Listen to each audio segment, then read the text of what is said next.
하나님의 말씀은 신약성경 요한복음 20장 19절에서 23절 말씀입니다. 신약성경 요한복음 20장 19절에서 23절, 그리고 우리 함께 이 말씀을 제 목소리에 맞춰서, 말씀이 가지고 계시는 분들은 제 목소리에 맞춰서 함께 읽겠습니다. 시작. 이날 곧 안식 후 첫날 저녁 때에 제자들이 유대인들을 두려워하여 모인 곳에 문을 닫았더니 예수께서 오사 가운데 서서 이르시되 너희에게 평강이 있을지어다. 이 말씀을 하시고 손과 옆구리를 보이시니 제자들이 주를 보고 기뻐하더라. 예수께서 또 이르시되 너희에게 평강이 있을지어다. 아버지께서 나를 보내신 것 같이 나도 너희를 보내노라. 이 말씀을 하시고 그들을 향하여 숨을 내쉬며 이르시되 성령을 받으라. 너희가 누구든지 죄든지 하면 사하여질 것이요 누구의 죄든지 그대로 두면 그대로 있으리라 하시니라. 아멘. 할렐루야. 오늘 안식 후 첫날, 이 말씀은 그렇게 시작되고 있습니다. 안식 후 첫날 저녁 때 제자들이 모였다는 말로 시작하고 있습니다. 여러분, 한번 상상해 보십시오.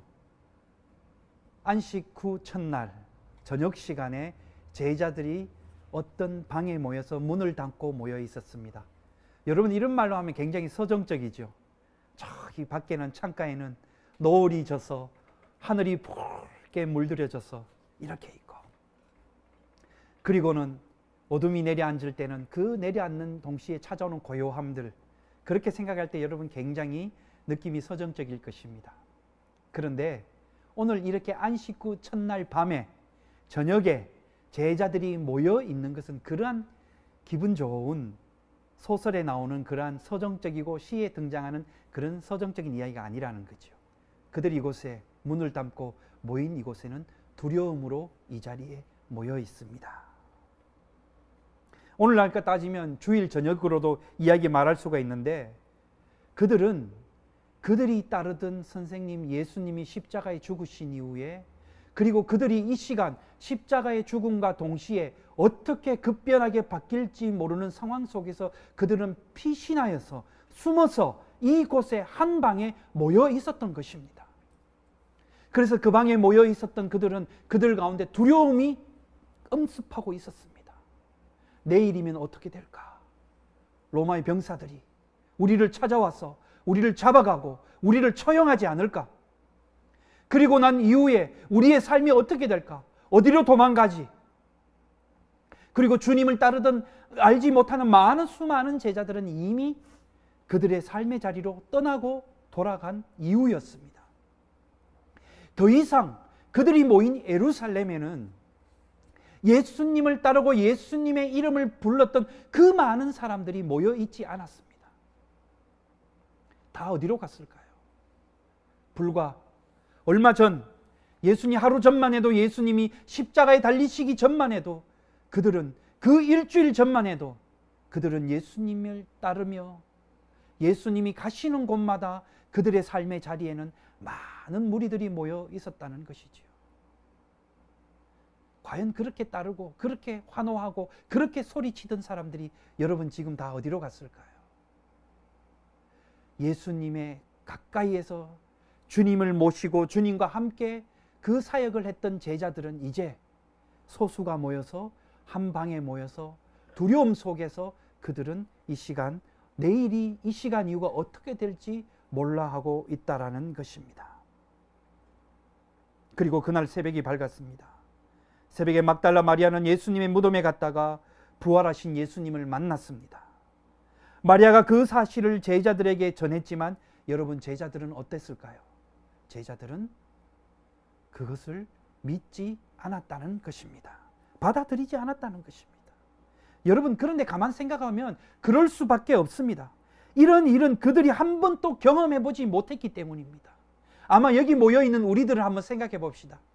오늘 제가 여러분이 여기 창문을 닫고 모여서 여러분이 아마 열심히 기도하고 찬양하는 가운데 제가 몰래 빠져나갔다가 어느 순간 급하게 헐레벌떡 달려와서 여러분 이 시간 우리가 기도할 때가 아닙니다. 밖에 나갑시다. 우리를 위해서 예수님이 찾아왔습니다. 예수님이 부활하셔서 찾아왔습니다. 여러분, 그러면 여러분 어떻게 했습니까? 어떻게 할까요? 정말이요? 사실이요? 어서 예수님을 만나러 갑시다. 여러분, 그렇게 했을까요? 주님이 십자가에 달리시기 전까지 그렇게 주님과 함께 했던 제자들마저도 여러분, 주님이 부활하시고 무덤에서 살아나셨다라는 그 이야기를 들었을 때 여러분, 제자들의 반응이 어땠냐면 그것을 믿지 않았다는 것입니다. 마리아가 미쳤구나. 왜 더 우리를 불안하게 하느냐? 그러면서 심지어는 어떤 일이 일어나기 시작했느냐면 도대체 우리 선생님의, 우리 주님의 시신을 누가 치웠느냐? 라고까지 하였다라는 것입니다. 도저히 그들에게 있어서 예수님이 다시 살아나셨다라는 것은 그들의 생각과 이성과 경험 속에서는 받아들여질 수 없었다라는 것이죠. 여러분, 한번 기억해 봅시다. 예수님이 십자가에 죽으시기 전에 제자들에게 뭐라고 이야기했냐면, 얘들아, 내가 이렇게 잡혀서 십자가에 처형당하고 죽고 3일 후에야 다시 살아날 것이다 라고 그것을 여러분, 주님은 그를 따르던 제자들과 무리들에게 3번이나 말씀하셨어요. 그런데 여러분, 그 말을 그들이 이해했을까요? 아니에요. 못 받아들였더니 그것이 무슨 얘기인지도 모르고 그냥 흘려드리고 떠나버렸다는 거예요. 선생님이 지금 무슨 말씀하시지? 나는 당신이 이야기하는 것을 이해할 수가 없어요. 뭔 소리 하는 거예요? 그런데 여러분, 혹시 우리가 커뮤니케이션 하다 보면 이런 일이 있죠. 제가 어제 이 말씀 드렸는데요. 아니, 무슨 소리 하세요? 저는 그런 얘기 들은 적이 없는데요. 이렇게 이야기할 겁니다. 여러분, 우리가 이해를 못했고 받아들이지도 못했고 그들은 믿지도 아니했던 것입니다. 그런데 예수님이 죽으시고 부활하신 예수님을 목격한 마리아가 전하는 그 말을 그들은 이해하지 못했고 믿지도 못했고, 그들의 반응이 뭐였냐면 마리아가 이상해졌다. 빨리 어서 없어진 주님의 시신을 찾으러 가야 되는데 어떻게 해야 될까? 이렇게 이야기했다는 것입니다. 아마 우리도 마찬가지일 겁니다. 아마 그래서 그들은 지금 사면초가에 빠진 것입니다. 십자가에 처형당하신 예수님이 다시 부활하셨다, 살아나셨다는 것은 그들이 상상조차 할 수 없었습니다. 생각해 보십시오. 예수님과 함께 다녔던 그 제자들인데도 그런 반응을 보이고 그렇게 믿지 못했다라는 것입니다. 근데 그 순간 그 마리아를 만나주신 예수님이 제자들이 모여있는 그 방에 예수님이 찾아오셨습니다. 그리고 그들에게 나타나셔서 예수님이 뭐라고 말씀하셨냐면, 너희에게 평강이 있을지어다. Peace be with you 라고 주님께서 평안을 우리에게 말씀하셨습니다. 이 평강, peace 라는 이 말을 원어적인 말로 말하면 어떤 샬롬이라는 뜻입니다. 이 말의 의미는 여러분 2가지가 있습니다. 이 말의 첫 번째적인 의미는 일상적으로 유대인들은 만날 때 어떻게 인사하냐면 샬롬이라고 인사하는 것이죠. 당신에게 평화가 있기를 빕니다. 당신에게 하나님의 평화를 빕니다. 당신에게 하나님의 평안이 있기를 바랍니다. 평안이 있기를 바랍니다 라고 인사와 똑같고, 2번째는 여러분, 어떤 굉장히 위급한 상황에 놓여 있는 사람들에게 찾아가서 위로와 기도를 해주면서 샬롬이라고 이야기하는 것입니다. 아마 예수님께서는 이 2번째 의미로 제자들에게 이야기했습니다. 언제 로마의 병사들과 그리고 유대 지도자들과 종교인들이 자기를 찾아와서 처형당하게, 예수님처럼 십자가에 못 박히거나 처형당하게 할지 모르는데 감옥에 넣게 할지도 모르는 상황에서 두려움에 떨고 있는 그들에게 예수님께서 찾아오셔서 샬롬 하셨다는 것은, 얘들아 안심해라. 내가 너희들 앞에 있지 않느냐? 무엇이 두려우냐? 무엇이 염려되느냐? 무엇이 불안하냐? 무엇이 무섭느냐? 내가 너희들 앞에 있지 않느냐? 이 말을 생각할 때 연결되는 게 뭘까요? 여러분, 베드로와 제자들이 열심히 바닷속에, 풍랑이는 바닷속에서 배가 뒤집히고 하고 있을 때 저 멀리 예수님이 보이실 때 그때 뭐라고 이야기했습니까? 제자들은 귀신이라고 이야기했죠. 그런데 베드로가 예수님 보면, 선생님 저도 당신께 갈 수 있도록 도와주세요. 가게 해주세요. 오라 하니까 베드로가 주님을 바라보며 무리를 걸었는데, 그런데 그 순간 그가 놓여있는 상황이 물이라는 것을 보고 그가 물 밑으로 빠져들어가는 장면이 떠오를 수 있습니다. 여러분, 저는 이걸 볼 때마다 베드로의 캐릭터가 어떻다는 것을 굉장히 알 수가 있는 것입니다. 베드로는 한번 딱 기회 들었다면 앞뒤 안 가리고 덤벼드는 사람입니다. 그러다 보니까 여러분, 그게 지금 물인지 땅인지 구분 않고 예수님 앞에 달려갔다는 것입니다. 그 순간 그가 지금 물 위에 있다는 걸 깨닫고 빠져들기 시작할 때 주님 저를 살려주십시오 이야기했다는 것이죠. 그러면서 다시 한 번 더 예수님은 제자들에게 다시 한 번 더 평강을 빌어주십니다. 21절 말씀에 아버지께서 나를 보내신 것 같이 나도 너희를 보낼 것이다. 그러므로 너희들은 평안해라. 담대해라.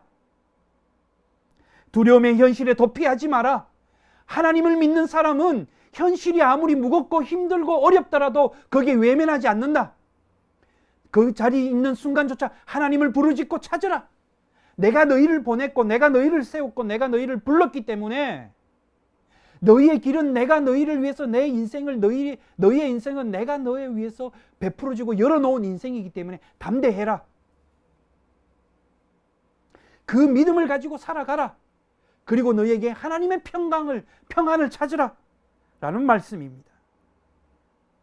제자들은 부활하신 주님을 통해 평화가 무엇인지 기쁨이 무엇인지를 그제서야 알게 됐고 깨닫게 된 것입니다.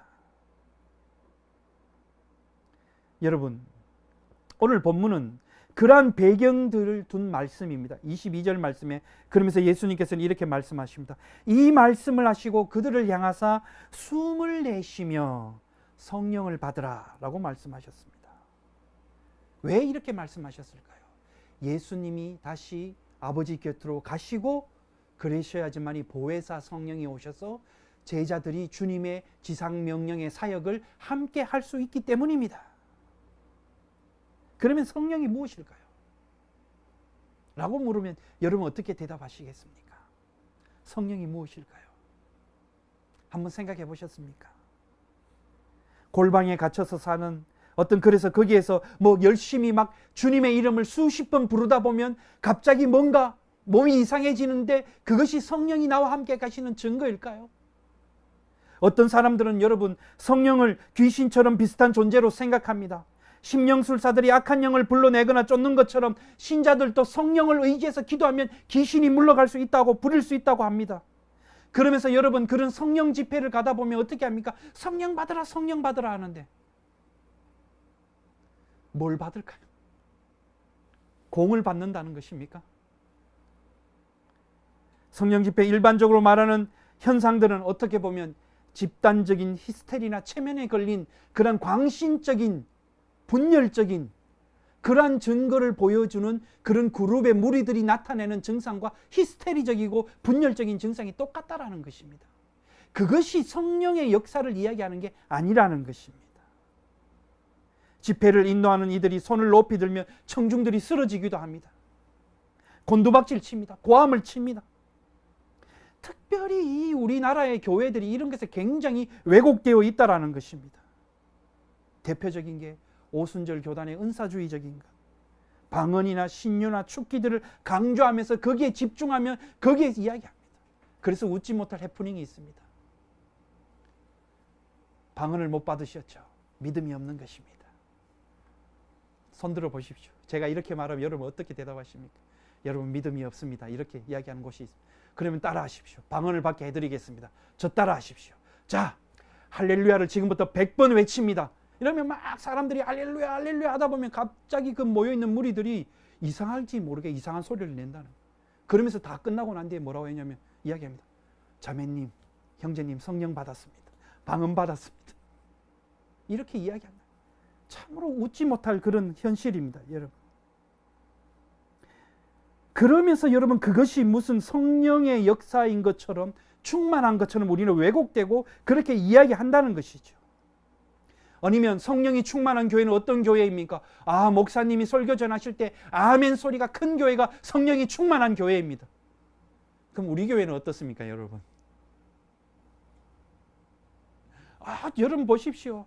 그러면서 부흥 강사가 나와서 소개합니다. 제가 이 교회에 대해서 소식을 듣기로는 이 교회는 무슨 말만 해도 아멘 아멘 한다는데 아, 역시 보니까 이 교회는 성령이 충만한 교회입니다. 여러분 혹시 그런 교회에서 부흥 집회 한다면 여러분 저는 정말 도시락을 사들고 다니면서 여러분을 뜯어 말리고 싶습니다.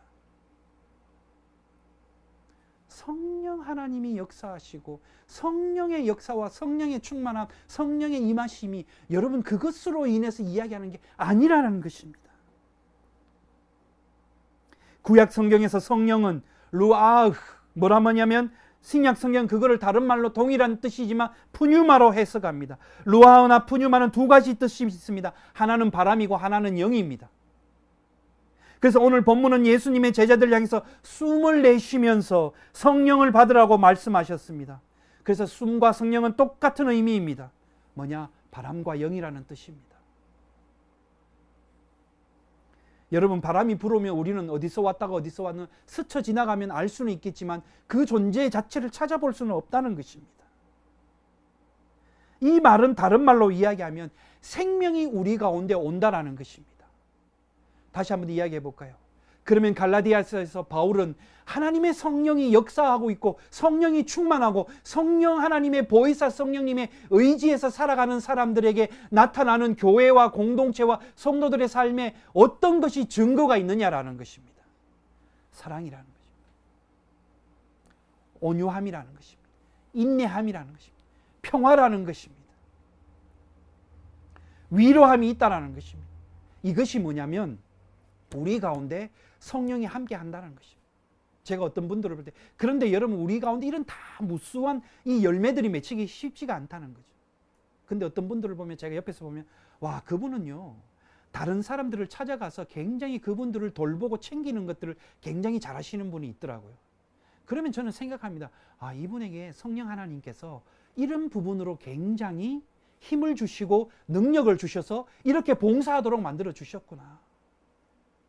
또 어떤 분들은 다른 분에게 찾아가서 아니면 관계 속에서 어떤 걸 하느냐면 그 사람을 위로해주는 굉장히 그런 어떤 탤런트가 있는 걸 볼 수가 있어. 야, 하나님께서는 저분에게는 저러한 굉장한 역사를 주시구나. 성령 하나님이 저 사람을 통해서 저렇게 역사하시는구나. 그건가요? 드러나는 것 중에서 뭐냐? 성령의 열매가 통해서 하나님이 우리 가운데 역사하고 있다는 것을 이야기하고 있는 것입니다. 그런데 여러분 오늘 우리 가운데 이것을 왜 우리는 그것을 경험하지 못하고 이해하지 못하고 받아들이지 못하고 때로는 엉뚱한 곳을 향해서 우리가 왜곡된 것들로 받아들일까요? 그 이유가 무엇일까요? 그것은 바로 우리의 죄 때문이라는 것입니다. 죄가 우리를 갈라놓고 분열시키기 때문입니다. 성령이 역사하시는 장소는 여러분 성령은 생명이라는 의미를 가지고 있다고 이야기했습니다. 그러면요 여러분 그 성령이 역사하는 교회는요 생명이 넘치는 거예요. 섬기는 교회예요. 위로하는 교회예요. 사랑하는 교회예요. 넘치는 가정이에요. 기도하는 가정이에요. 그러한 것들이 넘쳐나는 거예요. 오히려 분열하고 갈라지는 그런 정세가 전상이 나타난다면 거기는 성령 하나님이 역사하지 않는다는 뜻입니다. 사랑하는 여러분, 오늘 우리는 성령 강림주의를 맞이하였습니다. 이 성령 강림주의는 기독교 교회의 절기상으로 주님이 부활하시고 승천하시고 말씀하셨던 보혜사 성령을 우리에게 보내주셨다는 것입니다. 그래서 여러분 주님이 오신 이후에 다시 오시겠다고 하신 이후에 그 제자들은 마가의 다락방에 모여서 기도하기 시작했습니다. 기도하면서 어떻게 했을까요? 주님이 마지막 부활하신 주님이 그들에게 당부하셨던 것처럼 얘들아 내가 떠나고 너희를 보낼 것이고 너희가 성령을 받고 그 하나님이 보혜사 성령의 역사대로 너희가 이제는 제자의 사명과 교회의 사명을 이끌어서 가야 될 것이다. 여러분 그 말씀을 붙잡고 그들이 모였다는 것입니다. 모였을 때 거기에 다시 한 번 더 부활하신 예수님이 성령 하나님이 함께 하셔서 그들의 마음을 뜨겁게 변화시켜 주셨다는 것입니다. 오늘 성령 강림 주일입니다. 저는 여러분들에게 이 성령 하나님의 역사가 여러분의 가정과 삶에 충만하기를 간절히 바랍니다. 여러분, 우린 때로는 죄로 인하여서 연약해서 흔들릴 수밖에 없습니다. 그렇지만 보혜사 성령님이 우리를 강하게 붙들어 주십니다. 성령 하나님이 우리를 지혜롭게 하십니다. 우리 여기 자녀들, 우리 중고등부 학생들이 있습니다. 초등부 학생들이 있습니다. 여러분 기도하십시오. 내가 공부하고 뭔가 할 때 힘들 때 있으면 여러분 기도하세요. 어떻게 기도하느냐? 이렇게 기도하십시오. 성령 하나님, 저에게 지혜를 주세요. 내 마음에 담대함을 주세요. 하나님, 보혜사 하나님, 지혜의 하나님, 나에게 지혜를 주셔서 하나님 내가 모든 것들을 잘 해결할 수 있도록 열심히 공부하고 또 열심히 건강하고 열심히 여러분 하나님 내가 성장할 수 있도록 내 마음에 하나님 뜨거운 주님의 마음을 주세요. 성령님 역사해 주세요. 그렇게 기도하십시오. 그러면 하나님께서 우리에게 그렇게 여러분들에게 그러한 성령 하나님의 마음과 뜨거움을 주실 줄 믿습니다. 우리는 우리의 모든 일을 성령의 역사 가운데서 할 수 있습니다. 하나님의 역사가 우리를 이끄십니다. 그를 생각나게 하시고 기억나게 하시고 그리고 그것을 연합해서 아름다움을 이루어가게 하시는 분이 바로 성령 하나님의 보혜사 성령의 역할이라는 것입니다. 여러분 지금 하시는 일들이 있습니까? 계획하시는 일들이 있습니까? 성령 하나님께 간구하십시오. 지혜를 주십니다. 길을 열어주십니다. 응답하십니다. 우리의 생각에 의심과 불안과 모든 것들을 여러분 거기에서 내려놓고 여러분 내디디십시오. 내디딜 때 하나님의 역사가 우리를 이루어 가실 줄 믿습니다. 우리 뉴욕 참사랑 교회가 믿음의 정신이 무엇입니까?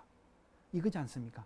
하나님의 복주심 아래 그 복주심 아래 성도의 삶이 되는 삶입니다. 그리스도인들은 여러분 한마디로 이야기하면 잘 나가는 삶입니다. 되는 인생입니다.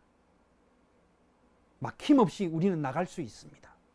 그 막힘없이 나간다는 말이 어떤 말입니까? 하나님의 나라가 세워지고 확장되고 여러분의 가정에 여러분의 일터와 여러분의 모든 영역에서 주님의 뜻이 이루어진다는 겁니다.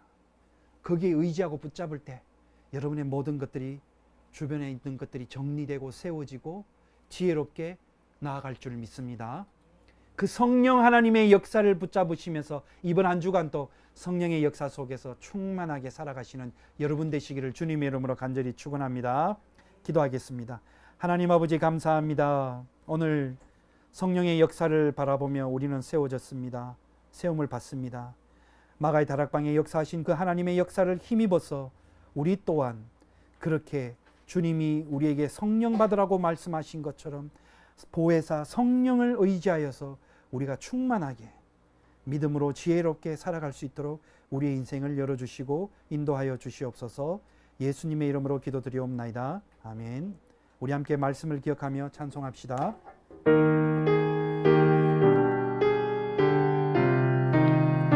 이 말씀 따라 사는 동안 지치지 않게 하시고 이 말씀 따라 사는 동안 주님 나라 이루소서. 한 번만 부르시겠습니다. 이 말씀 따라